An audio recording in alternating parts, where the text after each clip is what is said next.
நண்பர்கள் அனைவருக்கும் அன்பார்ந்த வணக்கங்க. இன்றைய பதிவில் அதிக கறவைத்திறன் கொடுக்கக்கூடிய ஹெச்எப்பில் ஒரு சினை மாடுங்க. மாடு கறவை கேரண்டி சொல்லியே கொடுக்கலாம். அந்த மாடு நல்ல மடிச்செட்டோடு இருக்குது. ஈத்து மாடுங்கிறதுனால நல்ல கறவைத்திறன் எதிர்பார்க்கலான்னு சொல்லியிருக்காங்க. இந்த மாடு எந்த ஊர்லேருந்து விற்பனைக்கு வந்திருக்குது, இந்த மாட்டினுடைய கறவைத்திறன் எவ்வளோ, விலை நிலவரம் எல்லாமே பார்க்கலாம் வாங்க. மாடு வந்து ஈத்து மாடு தாங்க, 3ஆம் ஈத்து அப்படின்னு சொல்லியிருக்காங்க. மாடு வந்து 9 மாதம் சினையாக இருக்கக்கூடிய மாடு.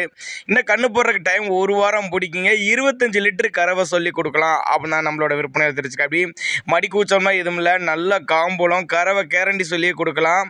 திருச்சி மாவட்டம் தோரங்குறிச்சி என்ற பகுதியிலேருந்து விற்பனைக்கு வந்திருக்குதுங்க. டிரான்ஸ்போர்ட் தமிழ்நாடு பூரா அரேஞ்ச்மெண்ட் உண்டு. பெரிய பெரிய பண்ணைகளுக்கு எடுத்துக்கலாங்க. நல்ல லாபம் ஈட்டி தரக்கூடிய மாடாக இருக்குது. கறவை கேரண்டி சொல்லி கறவை கறந்த மாடுன்னு தான் சொல்லியிருக்காங்க. அதனால் தண்ணி தீவனத்தை பொறுத்தவரையிலும் மாடு நல்ல கறவை எதிர்பார்க்கலாம். அதே மாதிரி எல்லா கிளைமேட் அடாப்ட் பண்ணிக்கும். நேரில் வாங்க வந்து பாருங்கள். டிரான்ஸ்போர்ட்டோடு அரேஞ்ச் பண்ணி கொடுத்துருவா. டிரான்ஸ்போர்ட்டோட வீட்டுக்கே அரேஞ்ச் பண்ணி கொடுத்துடலாம் அப்படின்னாங்க நம்மளோட விற்பனை தெரிஞ்சிருக்கா. அப்படியே 25 லிட்டரு கறவை சொல்லி கொடுக்கலாம் சொல்லியிருக்காங்க. பல் வந்து கடைப்பல் தாங்க, 3ஆம் ஈத்துன்னு சொல்லியிருக்காங்க. 9 மாதம் சினியாக இருக்கக்கூடிய மாடு.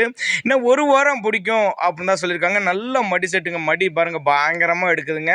நல்ல கறவைக்கு தாராளமாக இந்த மாட்டை சூஸ் பண்ணலாங்க. நல்ல லாபம் ஈட்டி தரும் அப்படின்னு தான் நம்மளோட விற்பனையில் தெரிஞ்சிருக்கா. அப்படி 25 லிட்டரு கறவை சொல்லி கொடுக்கலாம் அப்படின்னு தான் சொல்லியிருக்காங்க. மடிக்கூச்சம்லாம் எதுவும் இல்லை.